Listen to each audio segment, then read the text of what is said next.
É uma alegria poder cumprimentar nossos amigos e irmãos, cumprimentando a igreja, nossos queridos internautas também que estão aí ligadinho conosco. Nosso feliz sábado a todos. Que Deus realmente nos encha de muita alegria, de muitas bênçãos. Estamos com uma igreja com um número menor de membros hoje e está ocorrendo uma programação muito especial em Ji-Paraná. Nossos jovens foram fazer esta programação em Ji-Paraná. Lembrando também que amanhã, 16 horas, teremos comissão aos membros da comissão da igreja, 16 horas amanhã. Mas queremos estudar um pouquinho a Bíblia. Se você abrir a sua Bíblia no livro de São Mateus, capítulo 6, verso 33, um verso que praticamente toda a igreja conhece de cor, onde a Bíblia nos diz: buscai, pois, em primeiro lugar, o seu reino e sua justiça, e todas estas coisas vos serão o quê? Acrescentada. Mateus, ele escrevendo as palavras de Jesus. Jesus nos deixa muito claro que precisamos de buscar em primeiro lugar o reino de Deus e a sua justiça. Bem, prezados irmãos, aonde que nós queremos chegar? Quais são as nossas prioridades? Que ações nós realizamos todos os dias? Cada atitude, cada ação que nós praticamos, elas têm demonstrado qual é o nosso grande sonho para a nossa vida? Sabe, nós vivemos em um tempo muito solene. Vivemos em um tempo emprestado de Deus. E nós precisamos cada dia estar revendo as nossas prioridades. Prioridades. Sejam as coisas menos importantes relegadas ao segundo plano. E então precisamos de dar prioridade àquilo que nos diz respeito a interesses eternos. Coisas simples da vida precisam estar em segundo plano. E precisamos dar prioridade às coisas eternas, porque, sabe, irmãos, estamos vivendo em tempos solenes. Qual tem sido a minha prioridade no dia a dia? São as coisas eternas ou são as coisas desta vida? Se pensarmos um pouquinho, nós vamos entender que cada pessoa tem uma escala de valor. Uma escala de valor. E essa escala de valor que temos na nossa vida, ela foi formada ao longo dos anos de nossa existência. Uns mais anos, outros menos, mas durante esse tempo nós fomos assim formando escalas de valores. E essas escalas de valores mudam de pessoa para pessoa, isso é mais do que lógico, né? E algumas vezes precisamos de corrigir essa escala de valor em todos os sentidos, mas principalmente em relação às coisas eternas. Corrigirmos nossa escala de valor em relação às coisas eternas. Foi feita uma pesquisa em algumas escolas. Por 2 anos se fez esse estudo.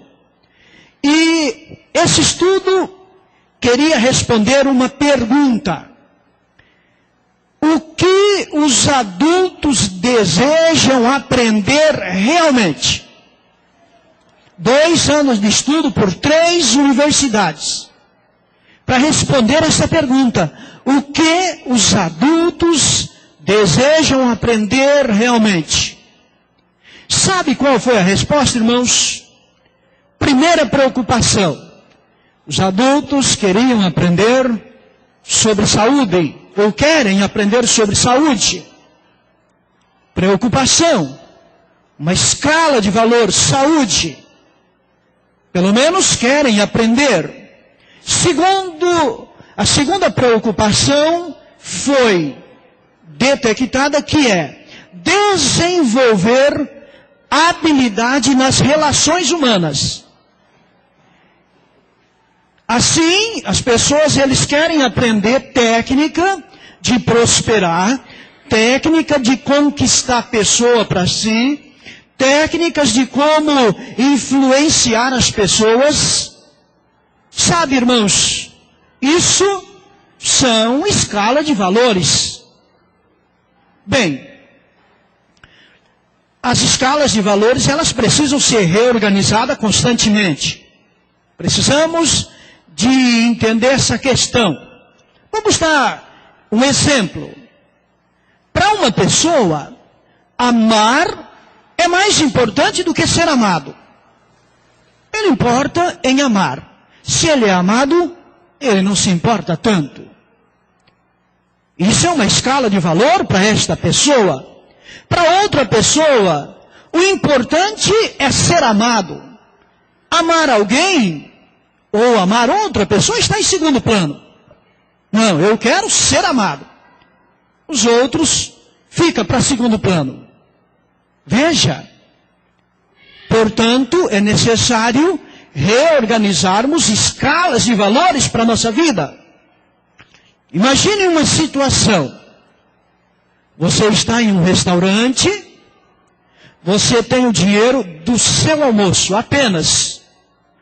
Chega uma senhora com uma criancinha, essa senhora toda maltrapilha, com aquela criancinha você olha que ela tem sinais de desnutrição. E esta senhora, antes de você servir, ela te pede alimento. Mas você só tem o dinheiro suficiente para comprar alimento para você. E agora? E agora, irmãos? Eu ou você daria para esta senhora um prato de alimento e ficaríamos sem alimento? Ou não, eu não tenho, não dá, eu só tenho para agora. Bem, essa decisão vai depender da sua escala de valor. Essa decisão, se você daria alimento para esta senhora ou não, depende da sua escala de valores. Se o egoísmo, ele tem prioridade nessa escala de valor, então você arrumaria uma desculpa e dispensaria esta mulher sem ajudá-la. Se o egoísmo tem prioridade nessa escala de valor. Se na sua escala de valor é a generosidade que pesa, que tem prioridade, você pensaria, bem, Deus tem uma promessa de que Ele ajuda, Ele nos auxilia, e que quando nós damos ao necessitado, estamos dando a Deus. Você pensaria, porque você tem uma escala de valores baseado na generosidade. Então as nossas decisões na nossa vida, elas são baseadas em escalas de valores. Pelo menos 3 questões, irmãos, 3 pontos precisam ser analisados neste sentido. Bem, principalmente em relação à escala de valor, em relação às coisas espirituais. Vamos analisar 3 pontos básicos para entendermos esta situação. Quando nós estamos na igreja, nós trabalhamos para Deus. Assim que nós nos batizamos, nós passamos a trabalhar ou pensarmos que estamos trabalhando para Deus. Geralmente temos trabalhado para Deus de uma forma ou de outra, um mais, outro menos, um de uma forma ou de outra, não importa. Creio que todos têm trabalhado para Deus. Temos investido dinheiro na igreja, não? Deixado a igreja com aspecto bonito. Tudo isso é muito louvável, é importante, mas a pergunta aqui é: somos homens, mulheres, jovens e crianças de Deus? Somos homens e mulheres, jovens e crianças de Deus? Quem deve dizer se você é de Deus ou não? Não sou eu, ou não é você. Quem vai dizer isso são as pessoas que nos cercam. Incrível, né? Que no mundo religioso, geralmente se passa um carro de som anunciando pela rua: olha, o homem de Deus, fulano de tal, vai estar aí. Não sei em que escala de valores as pessoas pautam isto, mas o que queremos entender é: somos um homem ou uma mulher, ou um jovem ou uma criança, somos de valores, somos de Deus. Agora, à medida que nós vamos nos aprofundando na nossa intimidade com Deus, nós não deveremos ir nos sentindo superior, nada disso. Não vamos tratar outras pessoas com arrogância: ah, eu sou um homem de Deus, coisa e tal. Nada disso. Quando nós temos uma intimidade maior com Deus, nós vamos tendo um amor muito maior com o nosso próximo. A nossa escala de valor vai se aprimorando em relação a Deus e ao nosso próximo. Bem, à medida que o caráter de Deus vai sendo introduzido, reproduzido em nós, as pessoas ao nosso redor vão olhar e vão dizer: olha, aquele realmente é um cristão, é um homem de Deus, é uma mulher de Deus, olha como ele fala, olha como ele se veste, olha como ele anda, olha como ele negocia, olha, ele é um homem de Deus. Elias, em seus dias, se aproximou de uma viúva, um caso bastante conhecido na Bíblia, a viúva lá de Serepta. E esta viúva abrigou o profeta Elias. No primeiro contato, imagino que ela não fez muita ideia de quem seria Elias.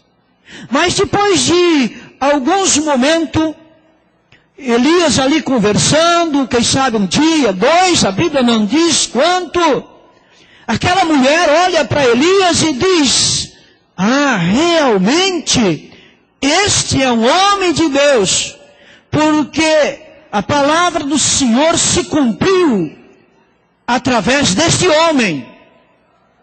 Olha, irmãos, Elias foi chamado por aquela viúva de um homem de Deus. Que coisa linda! Elias tinha algumas prioridades na sua vida. Então ele podia ser visto como homem de Deus. Bem, Elias, ele aceitou o chamado de Deus. Elias aceitou a missão de Deus. Ele aceitou ir aonde Deus gostaria que ele fosse. Deus gostaria que ele fosse.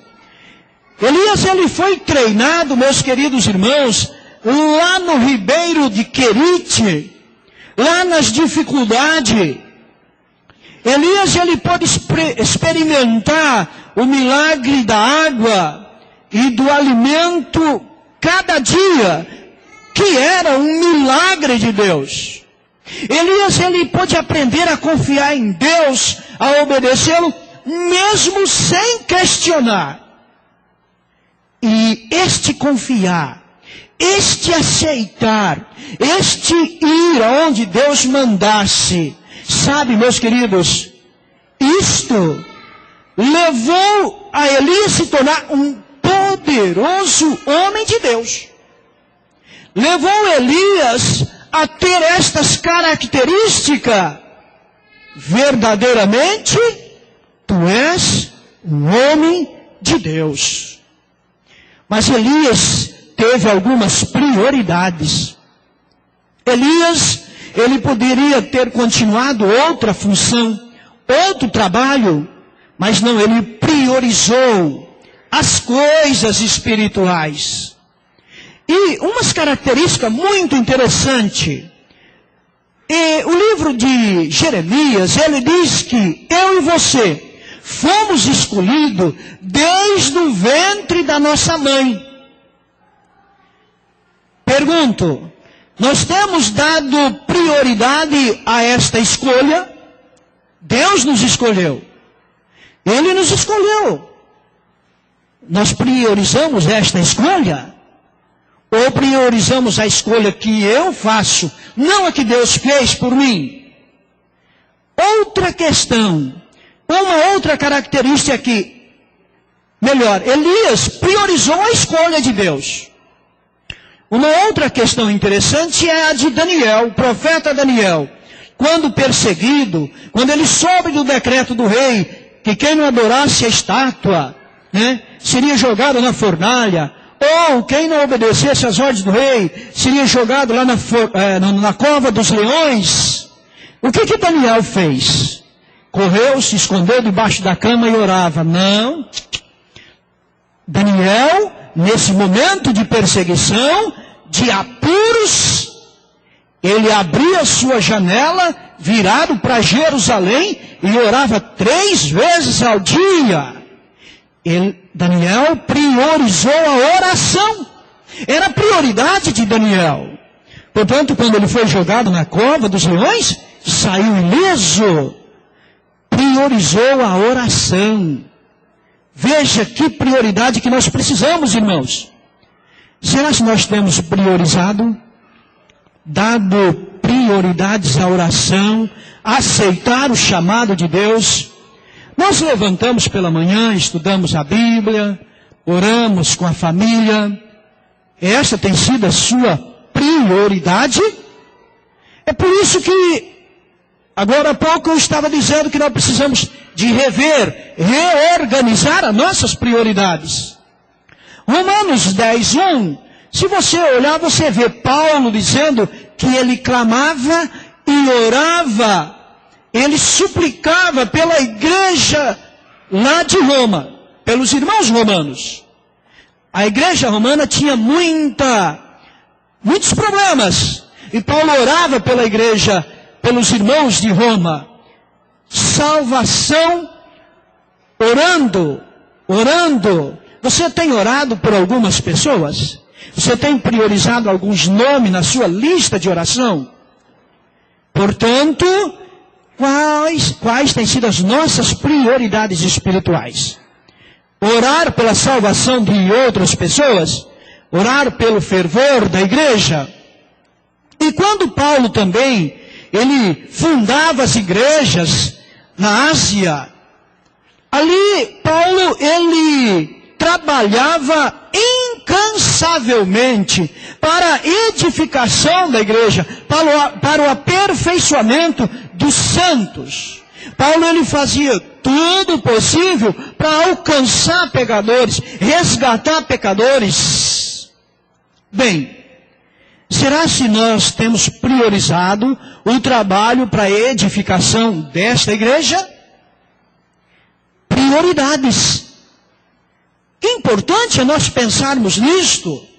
A igreja, meus queridos irmãos, ela é o instrumento apontado por Deus para a salvação de homens, dos seres humanos. A igreja é esse instrumento. Ela foi organizada para servir, para uma missão, para levar o evangelho. Bem, temos priorizado o nosso chamado? Temos priorizado a comunhão, como Daniel? Temos priorizado a salvação de pessoas, como Paulo? Temos priorizados algumas pessoas, ou muitas pessoas, para orarmos por ela? Temos priorizado esse instrumento que é a igreja? Ou não temos dado muito valor? É necessário, nesta manhã, repensar as nossas prioridades e reorganizá-la. Bem, homens e mulheres de Deus, quando nós reorganizamos e priorizamos as coisas espirituais, seremos homens, mulheres, jovens e crianças de Deus, como Elias e outros tantos foram. Quando nós priorizamos as coisas espirituais, nós também nos tornamos discípulo. É importante analisar esse detalhe.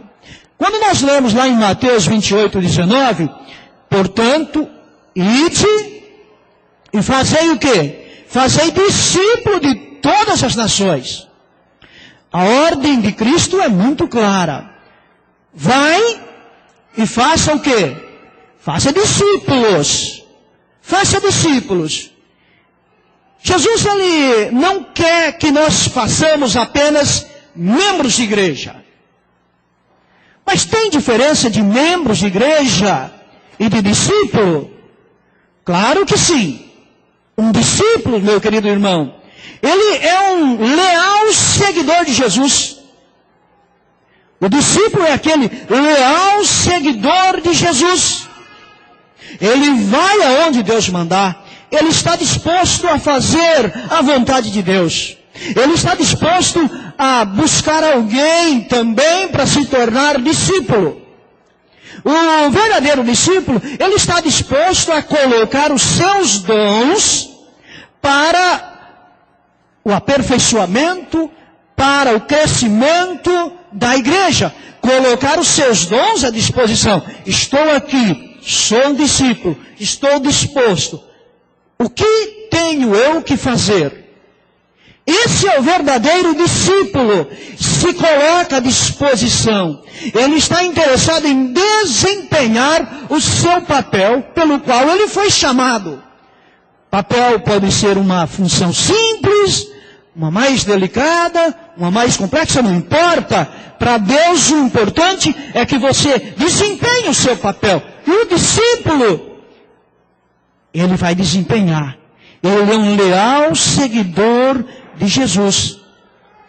Todo verdadeiro discípulo, ele nasce no reino de Deus como missionário. Ellen White, ela diz isto: aquele que bebe da água viva, ele se faz fonte de água jorrar, fontes de água viva. Aquele que bebe da água viva, ele não fica parado, ele é uma fonte a jorrar. Ele é uma fonte a fluir. Meus queridos, nós temos que entender o seguinte: o discípulo, ele não está na igreja apenas para receber. Receber e receber. O verdadeiro discípulo, ele está cheio de Cristo. Ele está cheio de Cristo para partilhar, para levar, para repartir. Ele está cheio de Cristo. O verdadeiro discípulo, ele não apenas recebe, ele partilha. O verdadeiro discípulo, irmãos, ele não pergunta o que a igreja pode fazer por ele. Mas ele pergunta o que eu posso fazer pela igreja. Eu aceitei o chamado. O que eu posso fazer agora pela igreja? Pela obra de Deus? O discípulo, ele está disposto a ir onde Deus mandar. E Deus é tão coerente, irmãos, que Ele não tira você daqui, agora, e vai levar lá para a Índia, lá para a África. Porque Ele sabe que aqui tem um lugar para você. Deus é coerente. Às vezes Ele precisa sim de tirar alguém daqui. Mas Ele não está chamando eu e você para fazer uma obra longe demais, incoerente para nossas capacidades, mas Ele dá a condição para você fazer o trabalho aqui. Então o verdadeiro discípulo, ele contribui o máximo possível. O máximo possível. O verdadeiro discípulo, irmãos, não membro de igreja. O verdadeiro discípulo, ele contribui o máximo. Ele pergunta o que ele pode fazer pela igreja. O verdadeiro discípulo, ele ama a Deus sobre todas as coisas. O verdadeiro discípulo, ele tem realmente o Espírito de Cristo na sua vida. Portanto, eu preciso de priorizar esta questão na minha vida. Ser discípulo de Cristo. Verdadeiro discípulo. Tenho priorizado esta questão na minha vida espiritual? Quais têm sido as nossas prioridades? Eu tenho priorizado ser um homem de Deus, como Elias? Sabe, meus queridos, o Espírito de Cristo, ele é um Espírito missionário. Não significa que você tem que pegar uma Bíblia, colocar debaixo do braço, 24 horas no meio da rua, ou de casa em casa. Não, meus queridos irmãos. Você sabe que o Espírito missionário é aquele que testemunha por onde quer que vá. De forma simples, não importa a forma, mas ele testemunha. O Espírito do homem de Deus, o Espírito do verdadeiro discípulo, é um Espírito missionário, desinteressado, altruísta. Ele tem um coração regenerado e ele então quer levar esta regeneração a outras pessoas ou buscar pessoas também para ser regenerada pelo sangue de Cristo. Tem sido minha prioridade estas duas? Ser um homem de Deus, ser um verdadeiro discípulo, não apenas um membro de igreja. Você, eu, sou apenas um membro de igreja ou sou um verdadeiro discípulo? Pense, reorganize. Reorganizaremos as nossas prioridades nesta manhã? Precisamos de pensar. Um terceiro quesito importante, uma das prioridades importantes, é ser um instrumento de salvação. A igreja, irmãos, ela precisa de instrumento e não de consumistas. Eu achei impressionante esta frase. A igreja, ela precisa de instrumentos e não de consumistas. O discípulo verdadeiro, o homem de Deus, ele é um instrumento. Ele não é apenas um consumista. Mas como assim? Consumista dos programas, né? Bonito ver ali na Novo Templo, lindos programas. Oh, maravilha, a gente fica feliz, chora, se emociona. Que bonito, né? Virmos na igreja, ouvir lindos sermões. Consumistas de programa, consumimos. Estamos ricos, abastados, obesos. Consumimos tanto. Programas de ótima qualidade no Novo Templo, nas rádios, na igreja, lindos programas. Oh, quem que não gosta de um lindo programa? Programa animado, bem feito, que inspira. Ah, meus queridos irmãos, nós precisamos de priorizar um cristão instrumento, não um cristão consumista. Bem, pense aí. Eu estou pensando com meus botões. Quando estudava esse tema, eu já pensava. Ditado popular, pensar com os botões, né? Coisa incrível, né? Pois é, mas existe esse ditado. Eu estava pensando, sou um instrumento? Ou sou apenas um consumista? Olha, os consumistas, eles se tornam obesos. E começam a ter problemas de saúde, né? Consomem demais, questões alimentares, começam a ter problemas de saúde, ou consomem demais produtos supérfluos, começam a se tornar egoístas, cheios de si, porque podem consumir muito. O consumista espiritual não é diferente. Ele começa a ficar doente espiritual. Começa a ficar orgulhosos, arrogantes espiritualmente. Porque apenas consome. Ah, meus queridos irmãos, precisamos, nesta manhã, priorizar. Ser um instrumento de Deus. Instrumento. Deus não precisa de consumista. Ele precisa de instrumentos. Por isso Ele me chamou a você, chamou cada um nesta manhã para ser um instrumento de Deus. Precisamos de nos alimentar espiritualmente. Precisamos nos abastecer espiritualmente com todos os programas necessários, com toda a literatura que temos. Precisamos nos abastecer espiritualmente, sim, mas para sermos instrumentos, não apenas consumistas.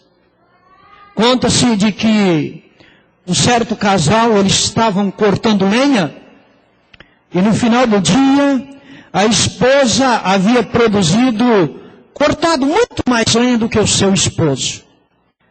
É chato para o esposo, né? Perder para a esposa não é brincadeira não, lá no corte de lenha, né? Pois é. Mas o esposo, no final do dia, intrigado, impressionado, ele começou a pensar e até questionou: mulher, mas por que você cortou muito mais lenha do que eu? Eu vi você várias vezes sentada aí, tranquila, parece que você não se esforçou tanto como eu, e você cortou muito mais lenha. Ela disse para o seu esposo: olha, enquanto eu estava ali, aparentemente parada, eu estava amolando o meu machado. Eu estava afiando o meu machado. E claro, com o machado afiado, você vai produzir muito mais. Aquele esposo não parou para afiar o seu machado. E agora ele tinha produzido menos. Afiar o machado, queridos irmãos, querida igreja, afiar o machado é sair da nossa zona de conforto. Afiar o machado é sair para o campo missionário. Afiar o machado, irmãos, é encontrar pessoas e evangelizar elas. Afiar o machado é convidar as pessoas que você conhece para uma classe bíblica quando está ocorrendo na igreja. Afiar o machado é você convidar as pessoas para um pequeno grupo, por exemplo. É convidar os nossos ex-irmãos, aqueles que um dia se afastaram da fé, para um programa de reencontro. Afiar o machado é convidar um amigo para uma série evangelística que estiver ocorrendo. Afiar o machado é permitir que Deus me use, não importa que forma. Você tem afiado o seu machado? Ou ele está cego e você não consegue produzir? Eu tenho afiado o meu machado para a seara do Senhor, para a obra de Deus. Sim, meus queridos irmãos, quando estivermos afiados, Deus vai nos usar como homens e mulheres de Deus, como verdadeiros discípulos, como instrumento. E aí sim, seremos um instrumento que produza em abundância. Precisamos de afiar o nosso machado e sermos um instrumento nas mãos de Deus e sair de uma forma ou de outra para compartilhar o amor do nosso grande Deus. Sabe, a igreja tem muito o que fazer. Ah, mas não vejo. Tem, a igreja tem muito o que fazer.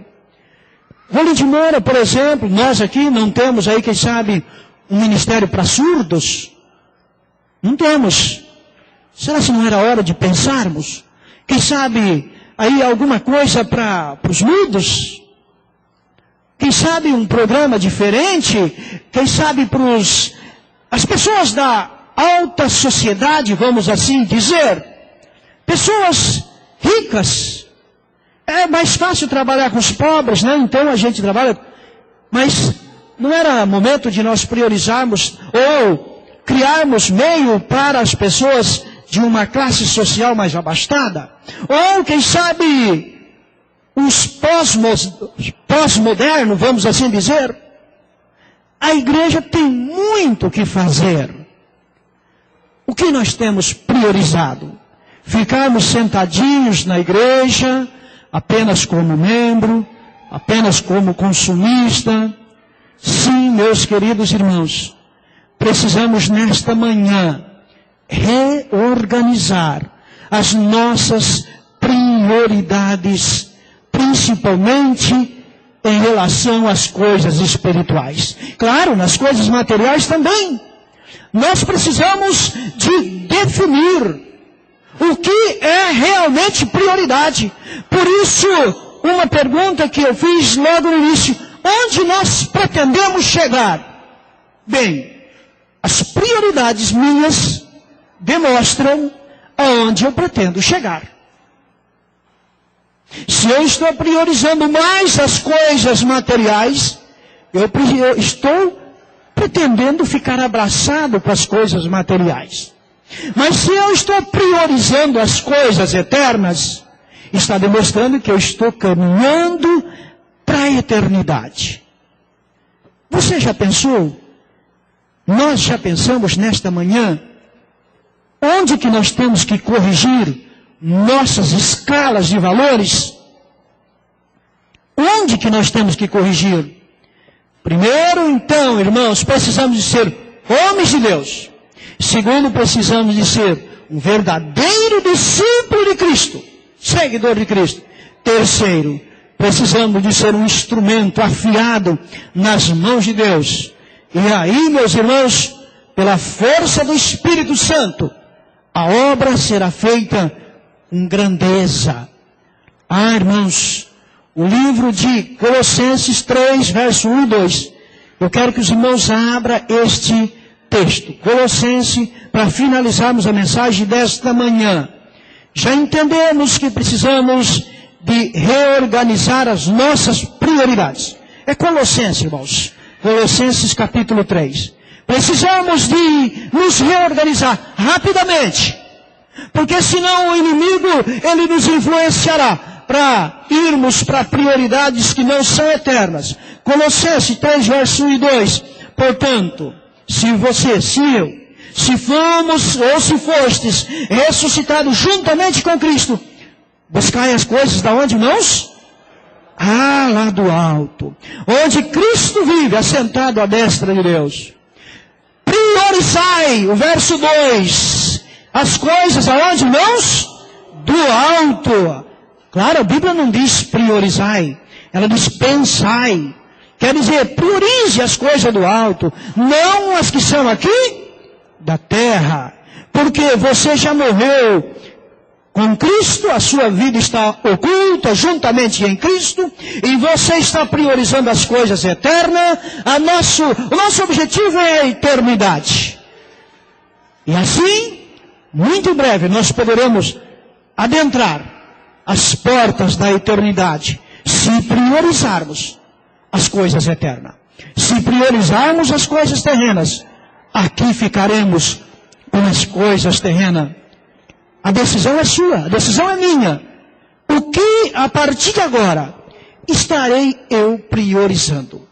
Que Deus possa abençoar a cada um nesta manhã. Que nós possamos, a partir de agora, repensar, chegar em casa, analisar e mudar. Bem, a partir de agora eu quero priorizar as coisas eternas. Faça isto e a bênção de Deus virá para a minha vida e para a sua vida, em nome de Jesus. Amém? Amém.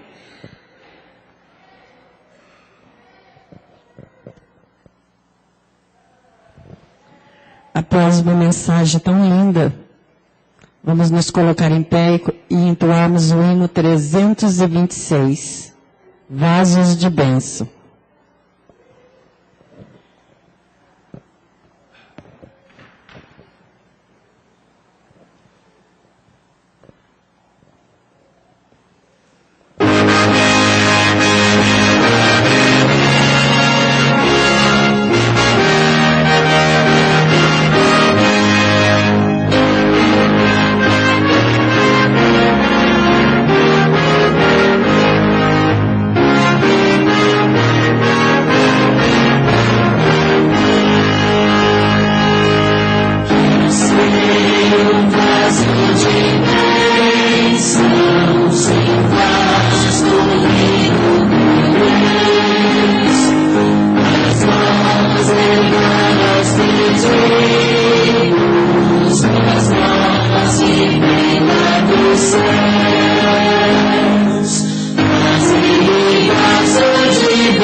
Agradecemos, querido Deus, porque o Senhor quer fazer de nós um vaso de bênção. Te agradecemos porque o Senhor já nos escolheu desde a nossa formação no ventre. O Senhor nos chamou para uma obra especial. Ó Pai, nós nesta manhã estamos aqui porque queremos nos colocar em Tuas mãos para que o Senhor nos use. Faz de nós homens, mulheres de Deus. Faz de nós verdadeiros discípulos. Faz de nós, ó Pai, verdadeiros instrumentos na Tua causa, ó Pai. Olha com carinho para a Tua igreja. Às vezes nós temos sido preguiçosos. Às vezes achamos que esta obra é para outros. Às vezes temos feito pouco demais. Nos dê o perdão, ó Pai. Quem sabe temos priorizado tanto as coisas terrenas, tão pouco as coisas eternas. Ó Pai, mude o nosso pensar, mude o nosso caráter, mude a nossa forma de agir. Ó Pai, só o Senhor pode fazer esta obra em nós. Nós colocamos em Tuas mãos para que o Senhor opere essa transformação, essa mudança em nosso caráter, ó Pai. Abençoe a Tua igreja nesta manhã, aqueles demais que aqui não estão, os nossos amigos internautas que estão acompanhando, que esta mensagem também possa ter alcançado o coração deles, ó Pai. Que realmente nós possamos, em Tuas mãos, fazer a diferença enquanto estivermos aqui nesse mundo. Suplicamos agradecidos em Cristo Jesus, o nosso Salvador. Amém, Senhor. Amém.